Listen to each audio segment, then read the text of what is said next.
السلام علیکم ورحمۃ اللہ۔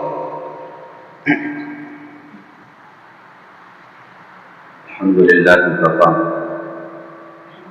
والسلام علی عبادہ الذین اصطفی، اما بعد، اعوذ باللہ من الشیطان الرجیم، بسم اللہ الرحمن الرحیم، ولا تهنوا ولا تحزنوا وانتم الاعلون ان کنتم مؤمنین، صدق اللہ العظیم۔ وقال النبی صلی اللہ علیہ وسلم: لا يؤمن احدكم حتى يكون هواه تبعا لما جئت به، او كما قال علیہ السلام۔ اللهم صل على سيدنا محمد وعلى آل سيدنا محمد وبارك وسلم۔ نبی کریم صلی اللہ علیہ وسلم کی حیات طیبہ یہ ہمارے لیے اسوہ اور رہبری ہے، اور بالخصوص پرفتن دور میں جہاں ایمان کو ختم کرنے کی سازشیں رچی جاتی ہیں، ایسے موقع پر حفاظت ایمان کا کیا طریقہ کار ہونا چاہیے اور کس طریقے سے ایمان پر ثابت قدم ہونا چاہیے، یہ سوائے سیرت نبوی صلی اللہ علیہ وسلم کے ہمیں کہیں بات مل نہیں سکتی۔ بالخصوص آپ کی سیرت طیبہ میں ایک مرحلہ جو پیش آیا ہے وہ ہے غزوہ احد کا واقعہ، جو اسلام کی دوسری جنگ عظیم ہے۔ اسلام کی پہلی جنگ غزوہ بدر ہے، جس میں ہم سب جانتے ہیں کہ اللہ تعالیٰ نے فرشتوں کے ذریعے سے مدد فرمائی اور 313 کے تقریباً جو ہزاروں کے لشکر پر بغیر ساز و سامان کے غالب آ چکے، اور چند ہی وقت نہیں گزرا تھا، چند ہی دن نہیں گزرے تھے کہ فوراً غزوہ احد پیش آئی، جنگ احد پیش آئی۔ یہ جنگ احد جس میں مسلمانوں کی تعداد بھی زیادہ تھی، تقریباً ہزاروں کا لشکر تھا، اور بدر کا بدلہ لینے کی خاطر کفار اور مشرکین نے طے کیا کہ مدینے پر جا کر حملہ کیا جائے۔ جب اس کی اطلاع نبی کریم صلی اللہ علیہ وسلم کو پہنچی تو نبی کریم صلی اللہ علیہ وسلم نے صحابہ کرام سے مشورہ کیا کہ اب کیا کیا جائے۔ کچھ لوگوں نے رائے یہ دی کہ مدینے سے باہر جا کر جنگ کی جائے، اور کچھ لوگوں نے رائے یہ دی کہ مدینے میں رہ کر جنگ کی جائے۔ بہرحال اس میں بھی اختلاف ہوا۔ بعد میں چل کر نبی کریم صلی اللہ علیہ وسلم نے مدینے سے باہر جنگ کرنے کا فیصلہ کیا۔ ابتداء تو ہزاروں کی تعداد تھی، لیکن جب احد کے میدان کے قریب جب پہنچے، اس سے پہلے عبداللہ بن ابی جو رئیس المنافقین تھا، منافقوں کا سردار تھا، اس نے مسلمانوں کی صف میں اور لشکر میں اختلاف ڈال دیا، اور یہ کہہ کر 300 لوگوں کو الگ کر دیا کہ ہم مدینے سے باہر جنگ نہیں کریں، ہم اپنا نقصان نہیں کرنا چاہتے، ہماری رائے تو یہ تھی کہ مدینے میں رہ کر جنگ کی جائے۔ چنانچہ اب 300 لوگ ایسے ہی کم ہو گئے، اب مسلمانوں کی تعداد صرف 700 تک کے رہ گئی۔ بہرحال جنگ ہوئی، جلیل القدر صحابہ کرام اس میں شریک تھے، اور اللہ تعالیٰ نے ابتداءً مسلمانوں کو فتح عطا فرمائی، اور ایسی فتح مسلمانوں کو اللہ تعالیٰ نے عطا فرمائی کہ کفار اور مشرکین دم دبا کر بھاگنے لگے، اپنے لشکر اپنے سامان کو میدان میں چھوڑ کر بھاگنے لگے۔ کفر دہل گیا اور اسلام غالب آ گیا۔ ان 700 میں سے نبی کریم صلی اللہ علیہ وسلم نے 50 لوگوں کو مخصوص ایک پہاڑی پر متعین کر دیا تھا کہ بھائی کچھ بھی ہو، جنگ ختم ہو، جو بھی ہو معاملہ، جب تک میرا حکم نہ آئے، میرا آرڈر نہ آئے، تم اپنی جگہ نہ چھوڑو. کیونکہ اونچائی پر وہ 50 لوگوں کا لشکر تھا جو نگرانی کرنے کے لیے نبی کریم صلی اللہ علیہ وسلم نے متعین فرمایا. اب یہاں جب مسلمانوں کو فتح ہوئی، کفار بھاگنے لگے سامان چھوڑ کر، مال غنیمت صحابہ کرام مسلمان جمع کرنے لگے، تو وہ 50 لوگوں کا لشکر جو پہاڑی پر تھا، اب ان میں اختلاف ہو گیا. ان میں کیا ہو گیا؟ اختلاف ہو گیا. ان میں سے بعضوں نے یہ کہا کہ اب جنگ ختم ہو چکی ہے، ہم دیکھ رہے ہیں کہ ہمارے بھائی اور دیگر مجاہدین اور لوگ سامان بٹور رہے ہیں، ہم بھی ان کے ساتھ شریک ہو جاتے. امیر لشکر نے کہا، جس کو امیر متعین کیا گیا تھا، کہ دیکھو جگہ نہ چھوڑنا. نبی کریم صلی اللہ علیہ وسلم کا حکم تھا کہ جب تک میرا فیصلہ نہ آ جائے تم اپنی جگہ کو نہ چھوڑنا. اب ان میں اختلاف ہوا، کہا کہ نہیں، یہ تو جنگ تک کا معاملہ تھا. آپ صلی اللہ علیہ وسلم نے جنگ تک بات کی تھی، جنگ چونکہ ختم ہو چکی ہے، اب ہم اپنی جگہ چھوڑ لیں تو کوئی حرج کی بات نہیں ہے. یہ کہتے ہوئے 50 میں سے 33 لوگ نیچے آ گئے، صرف 15 لوگوں کا لشکر اوپر باقی رہا. اس وقت حضرت خالد بن ولید رضی اللہ تعالیٰ عنہ، جو اسلام میں داخل نہیں ہوئے تھے، کفار کی صفوں میں تھے اور کفار کی طرف سے لڑ رہے تھے، اور بڑے بہادر اور جنگجو صحابی تھے، بڑے بہادر تھے. جب انہوں نے دیکھا کہ اوپر کا حصہ خالی ہو چکا ہے اور صرف 15 لوگ ہیں اور ان کو مارنا کوئی بڑی بات نہیں، چنانچہ انہوں نے حلہ بول دیا اور ان 15 لوگوں کو شہید کر دیا، ختم کر دیا. اور پیچھے کے راستے سے اس طور پر آئے کہ اس طرف کفار، اس طرف کفار اور بیچ میں مسلمان ہوئے. اور اس طریقے سے جنگ کا نقشہ ہی پلٹ گیا. جنگ کا نقشہ فتح کا تھا، مسلمانوں کو فتح ہو چکی تھی، سامان بٹور رہے تھے، سامان اٹھا رہے تھے جنگ کا، میدان کا. مگر اللہ کا کرنا یہ ہوا کہ یہ جنگ کا نقشہ ہی تبدیل ہو گیا. اب یہ فتح شکستی میں تبدیل ہو گئی. یہ فتح کس میں تبدیل ہو گئی؟ شکستی میں تبدیل ہو گئی، ناکامی میں تبدیل ہو گئی. اور ایسی ناکامی میں تبدیل ہوئی کہ پورا معاملہ تبدیل ہو گیا. 70 صحابہ کرام اس جنگ میں شہید ہو گئے، اور جس میں سر فہرست آپ کے چہیتے چچا حضرت حمزہ رضی اللہ تعالی عنہ، جن کا واقعہ مشہور ہے، ان کو شہید کیا گیا. اور پھر ہندانی جو واقعات کی ابر تفصیل میں نہیں آتی. اور دوسری طرف یہ حال ہوا کہ اللہ کے رسول صلی اللہ علیہ وسلم ایک گڑھے میں گر گئے. آپ کے دندان مبارک شہید ہو گئے، گڑھے میں گر گئے. لوگوں میں یہ مشہور اور افواہ پھیل گئی کہ اللہ کے رسول صلی اللہ علیہ وسلم شہید ہو چکے. نبی کریم صلی اللہ علیہ وسلم کیا ہے بھائی؟ شہید ہو چکے. اب صحابہ کرام کی ہمت ختم ہو چکی کہ ظاہر ہے کہ جس پر اپنی جان و مال قربان وہی چلا گیا ہے، وہی شہید ہو چکے ہیں، وہی دنیا سے جا چکے ہیں، تو اب ہم کیا جنگ کر کے کریں. اب صحابہ نے ہمت ہار دی. ان کی کم ہمتی دیکھ کر کفار و مشرکین کو اور موقع ملا اور اسی طریقے سے مسلمانوں کی پسپائی ہوئی اور انتہائی بدترین انداز سے شکستی ہوئی مسلمان. یہ غزوہ احد کا مختصر خاکہ اور مختصر خلاصہ میں نے آپ کے سامنے پیش کیا. اگرچہ تفصیل ہے، احادیث کی روشنی میں لمبی تفصیل ہے، میں اس تفصیل کی طرف نہیں جاتا وقت کے پیش نظر. اب سوچئے یہ جو واقعہ ہوا کب ہوا؟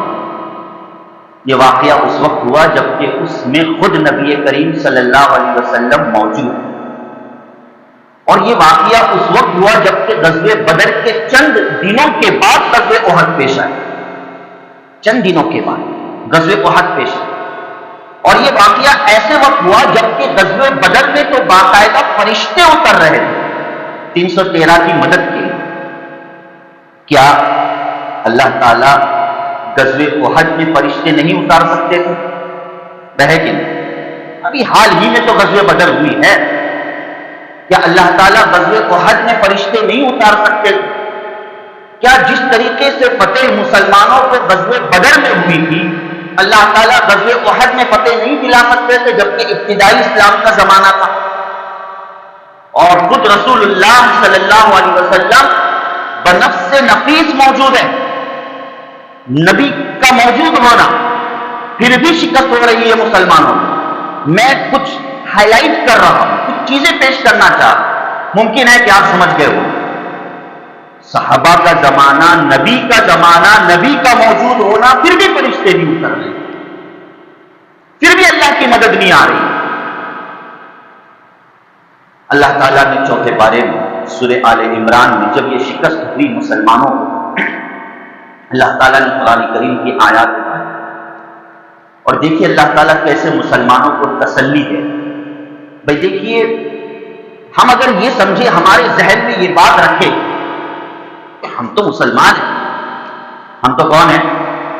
مسلمان ہیں، ہر حالت میں ہمارا جیتنا ممکن ہے، یقینی ہے، ہم مسلمان ہیں، ہر حالت میں ہمارا غالب ہونا یقینی ہے، یہ بہت ہی غلط خیال ہے۔ ہم سے تو بہتر اور بڑھ کر سوال ہی پیدا نہیں ہوتا وہ مسلمان جو صحابہ کرام ہیں رضوان اللہ علیہ مجمعین، صحابیت کے مقام پر ہونے کے باوجود وہ شکست کو دیکھ رہے ہیں۔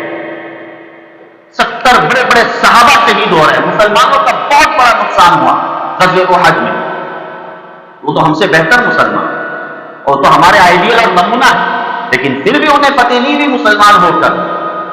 معلوم یہ ہوا کہ صرف نامی مسلمان ہونا یہ اللہ کی نصرت اور مدد کو کھینچنے کا ذریعہ بنے کہ کبھی ہو ہی نہیں سکتا۔ اللہ تعالیٰ نے ایک سبق دلایا ہے اس آیت میں جو میں بھی پڑھنے جا رہا ہوں، اور اللہ تعالیٰ نے بتلایا ہے صحابہ کرام اور مسلمانوں کو اور ایمان والوں کو کہ دیکھو، جو اللہ کی مدد اترتی ہے وہ اصولوں پر اترتی ہے۔ وہ کس پر اترتی ہے؟ اصولوں پر اترتی ہے۔ اللہ کی نصرت اللہ کے بنائے ہوئے قانون اور ضابطوں پر اترتی ہے۔ اللہ کی نصرت کسی خاندانیت پر، کسی علاقائیت پر کہ ہم فلانے علاقے کے ہیں اس لیے جیت جائیں گے نہیں، ہم فلانے خاندان سے تعلق رکھتے ہیں اس لیے جیت جائیں گے نہیں۔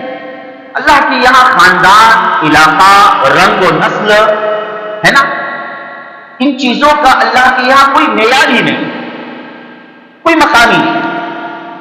ہاں، اللہ نے قرآن کریم میں ذکر فرمایا سورہ آل عمران میں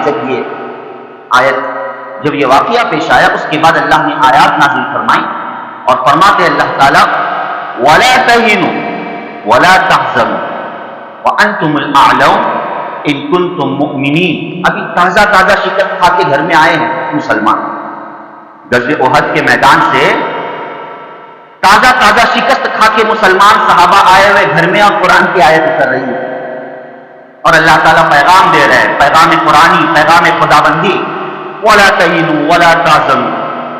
ہار گئے تو کیا ہوا؟ غم نہ کرو، وَلَا تَهِنُوا مایوس نہ ہو، ہمت نہ ہارو، وَلَا تَحْزَنُوا غم نہ کرو، مایوس نہ ہو، وَأَنْتُمُ الْأَعْلَوْنَ زندگی ابھی باقی ہے۔ غزوہ احد پر معاملہ ختم ہو گیا، کتاب بند ہو گئی نہیں۔ دیکھیے اللہ کیسے ابھار رہے ہیں، وَأَنْتُمُ الْأَعْلَوْنَ دنیا کو ابھی تمہاری بہادری دیکھنی ہے، دنیا کو تمہاری فعالیت اور تمہارا تقوی اور تمہاری دینداری دنیا کو دیکھنی ہے۔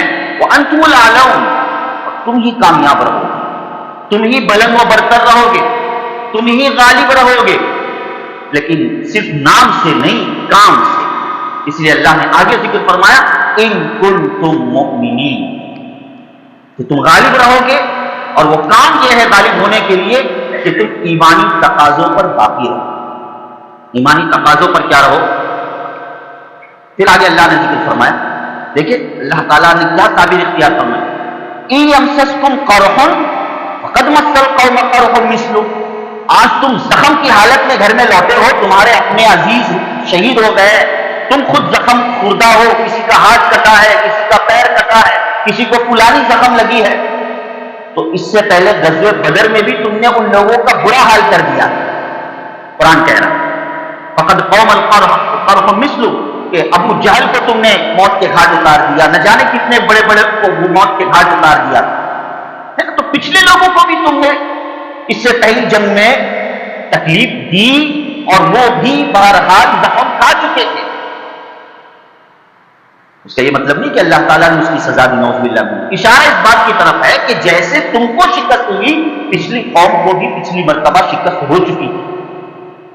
وَتِلْكَ الْأَيَّامُ نُدَاوِلُهَا بَيْنَ النَّاسِ، ہمارا کام تو یہ ہے، اللہ کہہ رہے ہیں ہم تو لوگوں کے درمیان دنوں کو عدلتے بدلتے رہتے ہیں۔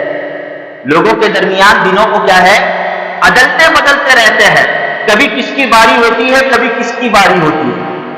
ارے بہر کے نہیں، یہ باریوں کا آنا، کبھی کوئی غالب ہوتا ہے، کبھی کوئی مغلوب ہوتا ہے، کبھی کوئی اونچا ہوتا ہے، کبھی کوئی نیچا ہوتا ہے۔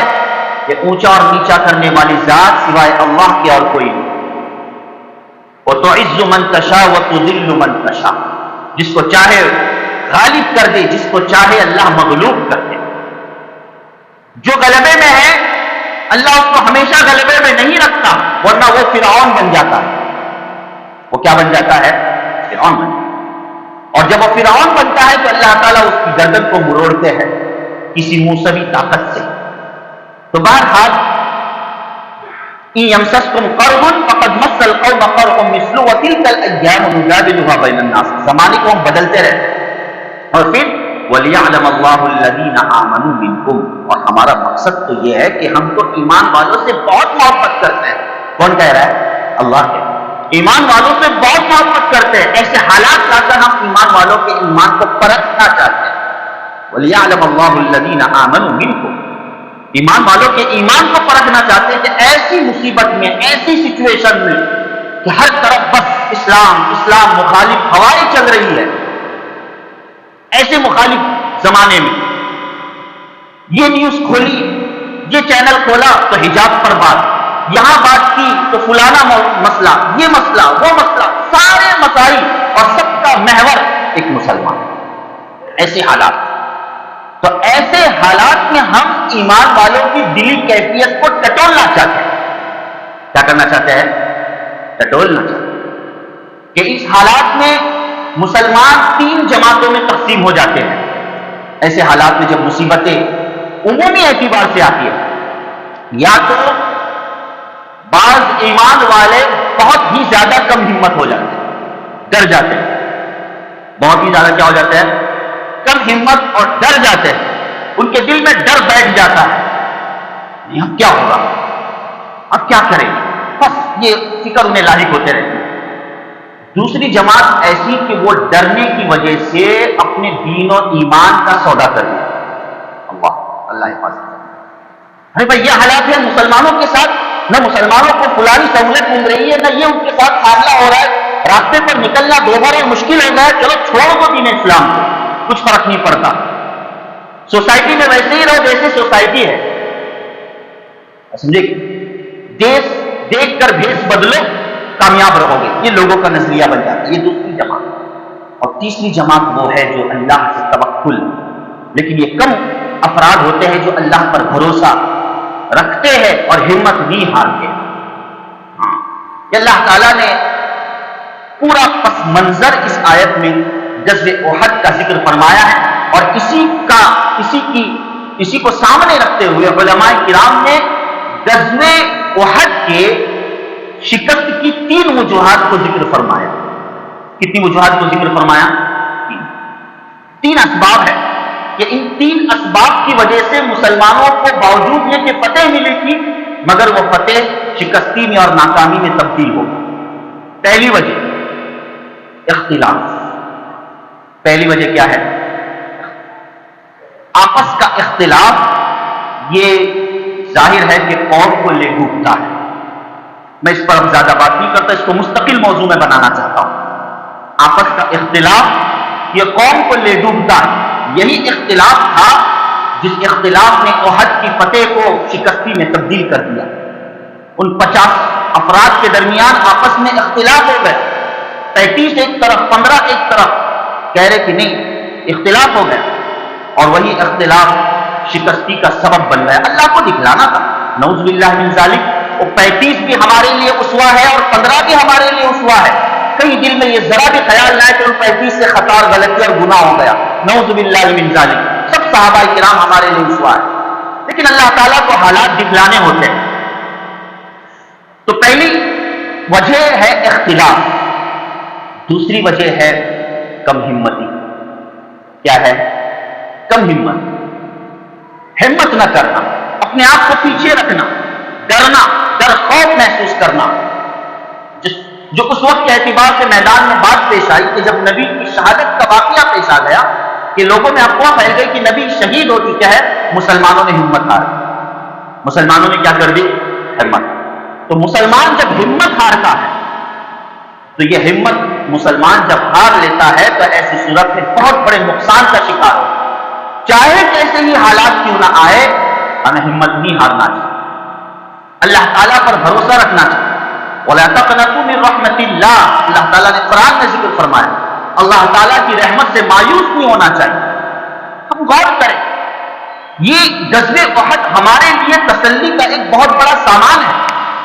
غزوہ احد کا واقعہ کہ در حقیقت آج کی اس سچویشن میں ہمیں ایک بہت بڑا سبق دیتا ہے اور بہت بڑی تسلی دیتا ہے کہ جب نبی کے موجود ہوتے ہوئے، صحابہ کا زمانہ ہونے کے باوجود اللہ کی مدد نہیں اتر رہی ہے اور اللہ کی نصرت اور فتح شکستی میں تبدیل ہو رہی ہے، تو ہماری کیا حیثیت ہے؟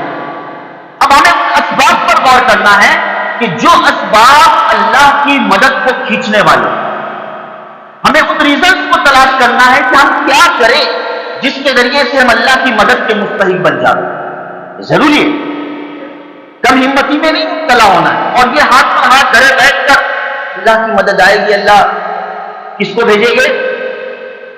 امام مہدی علیہ السلام کو بھیجنے والے اللہ تعالیٰ. ہم سب امام مہدی کا انتظار کرتے ہوئے بیٹھ رہے، اللہ امام مہدی کو بھیجنے والے ہیں اور آخر میں حضرت عیسیٰ علیہ السلام کو بھیجنے والے ہیں. ویسے بھی عیسیٰ علیہ السلام دجال کا خاتمہ کرے کہ مسلمانوں کو فتح ہو گئی، کتاب بند. کہ ہم کیا کریں؟ کیا یہ عیسیٰ علیہ السلام اور امام مہدی علیہ السلام جو آنے والے ہیں وہ تو ظاہر ہے، کب آتے ہیں اس سے پہلے کیا حال ہوگا؟ کیا اس سے پہلے ہمیں کچھ نہیں کرنا ہے؟ اس سے پہلے ہمیں اپنا لاہی عمل نہیں تیار کرنا ہے؟ کیا امام مہدی کا فقط انتظار کرتے بیٹھے علیہ السلام و تسلیم؟ نہیں، کم ہمتی کا شکار نہیں ہونا. تیسری چیز جو سب سے اہم چیز، تیسرا سبق اللہ نے دکھلایا صحابہ کرام کو. جو صحابہ کرام نبی کی ادنا سے ادنا باتوں پر مر مٹنے والے تھے، وہ آج کے دور میں ہم کہتے ہیں کہ یہ چیز سنت ہے، یہ چیز فرض ہے، اور ہم یہ ترازو لے کر بیٹھتے ہیں کہ سنت کا مطلب کرنا ضروری نہیں. ہم تعریف نہیں کرتے سنت کی، ہم سنت کی تعریف کیسی کرتے؟ ترازو لے کر. بھائی سنت کس کو کہتے ہیں؟ تعریف ہی ایسی کرتے جس کا کرنا ضروری نہیں، مطلب نہیں کیے تو نہیں کیے، کوئی مسئلہ نہیں. اور فرض جس کا کرنا ضروری ہے. افسوس اس تعریف نے ہمیں اعمال سے دور کر دیا. اس تعریف سے ہم اعمال سے کیا ہو چکے ہیں اور نبوی طریقوں سے کیا ہو چکے ہیں؟ دور ہو چکے. سنت ہے، ضروری تو نہیں ہے. اب چاہے وہ شادی کا موقع ہو، چاہے وہ جنازے کا موقع ہو، خوشی کا ہو، غم کا ہو، گھریلو ماحول ہو، مسجد کا ماحول ہو یا خارجی ماحول ہو، سنت ہے. نعوذ باللہ. یہی چیز اللہ کی مدد سے محروم کرنے کا سبب بن گئی. صحابہ کرام کے درمیان وہ چیز نہیں تھی، وہ سنت کی یہ تعریف نہیں کرتے تھے. صحابہ کے نزدیک نبی کی ہر ادا فرض تھی. بات سمجھ میں آ رہی؟ اب وہ موقع نہیں کہ میں پیش کروں مثالیں. نبی کی ہر ادا صحابہ کے نزدیک فرض تھی.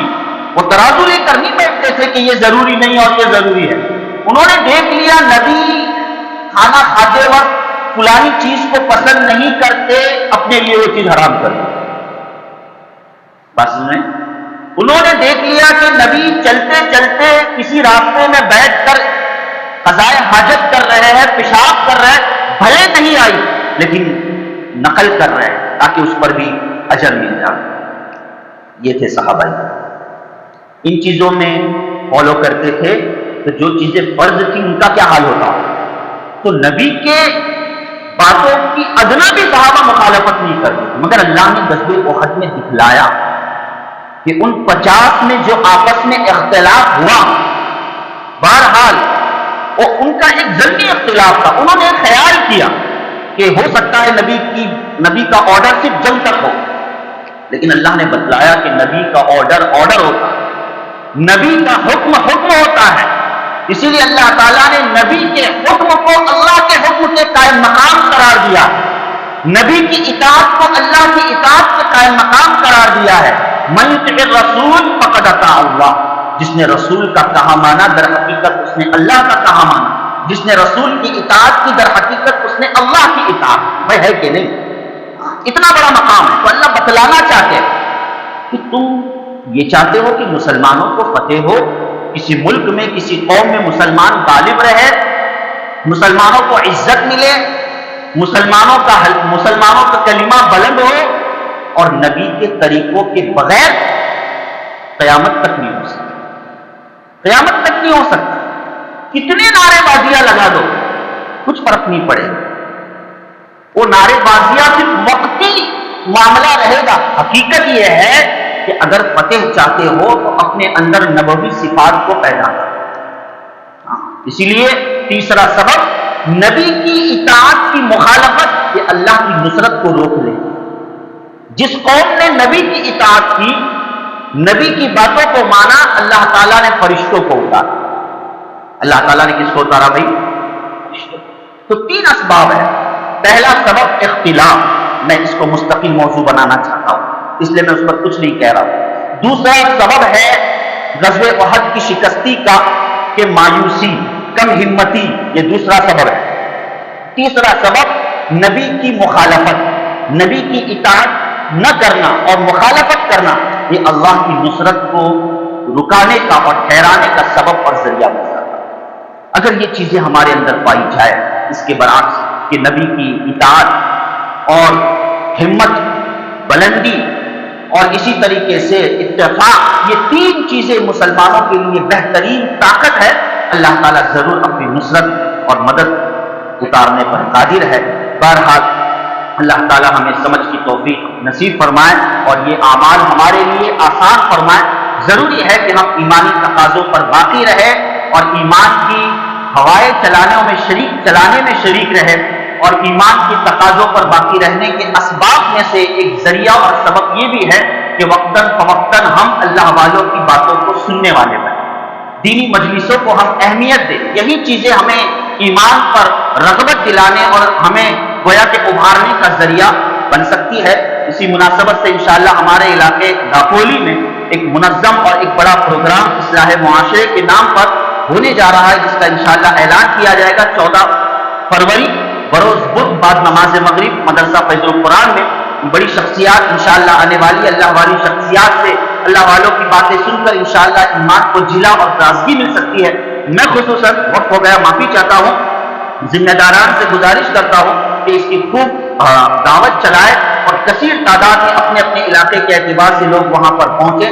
زیادہ وقت نہیں، مختصر سا وقت رہے گا، اور ممکن ہے کہ اللہ والوں کی باتیں ہمارے دل پر انشاءاللہ اثر کر جائے، اور یہی اصل ماحول کی اصلاح ہے اور معاشرے کی اصلاح ہے۔ اللہ پاک ہم تمام کے لیے معاملہ آسان فرمائے، آمین یا رب العالمین۔ وآخر دعوانا الحمدللہ۔